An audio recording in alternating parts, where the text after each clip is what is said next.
All right, so what am I practicing? I'm actually practicing more horizontal movement as opposed to vertical movement.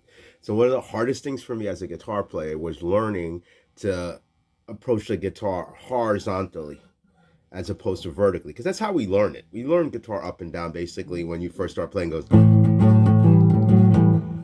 fifth position and then the pentatonic scale within that position. So learning to approach it across as opposed to up and down will just open up your pattern of playing. And a good way to do this is to just work off your inversions. I'm not going to go through the inversions or anything like that, but I will show you it and you can kind of copy it if you're not aware of it. But every note that I'm playing here is either C, E, G, or B.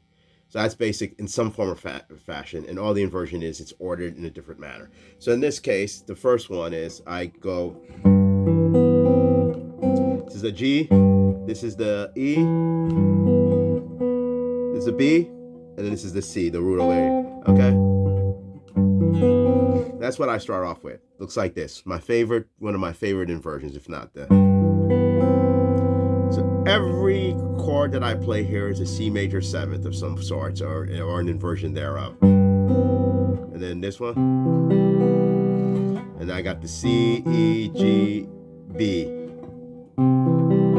Open. Same as this. They don't sound the same because the order is different. And then, of course, most people know this. Okay, and then this is also C major 7. And you can find all the notes in here, C, E, G, B. So you got the C here, you got the E, you got the G, and you got the B, almost in the root position. And everybody knows this one, C major 7, right? Then I go here with the E almost as the root.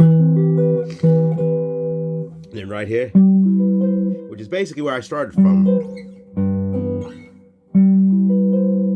The beauty of the guitar just repeats itself. So then I was here, so then now I'm here. 15th fret. This was on the 3rd, 15th fret. And then I end here.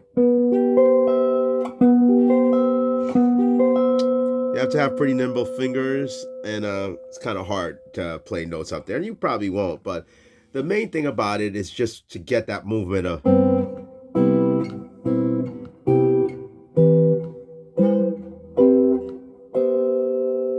Okay, horizontal movement.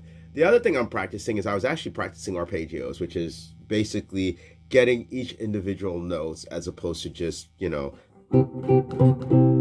comping. Let's just put it that way. Yeah, so trying to get multiple things happening when you're practicing, even though your focus is very, very good. So like I said, in this case, I was practicing the whole concept of horizontal movements The other concept I was practicing was learning my inversions and working that.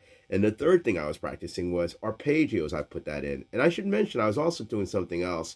I just realized this. I do this often, which is the fourth would be going up and down. But in this case, like holding one note or one chord that's the same, that's like a home bass. So in this case, what I was doing a little bit was this would be my home bass major seventh chord. So, and then I would just pop an inversion of it, or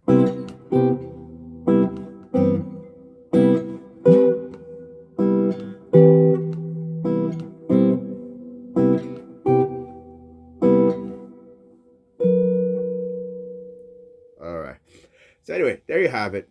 Just practice this kind of stuff, and it's just gonna help you in terms of your approach to the guitar. Help you with learning the fingerboard. I call it fretboard, but I have to get into the habit of calling it the fingerboard because when I play the cello, I keep calling it a fretboard, and there's no frets on the cello. So I'm constantly corrected by my teacher. So anyway, there you have it. Practice, practice, and practice some more.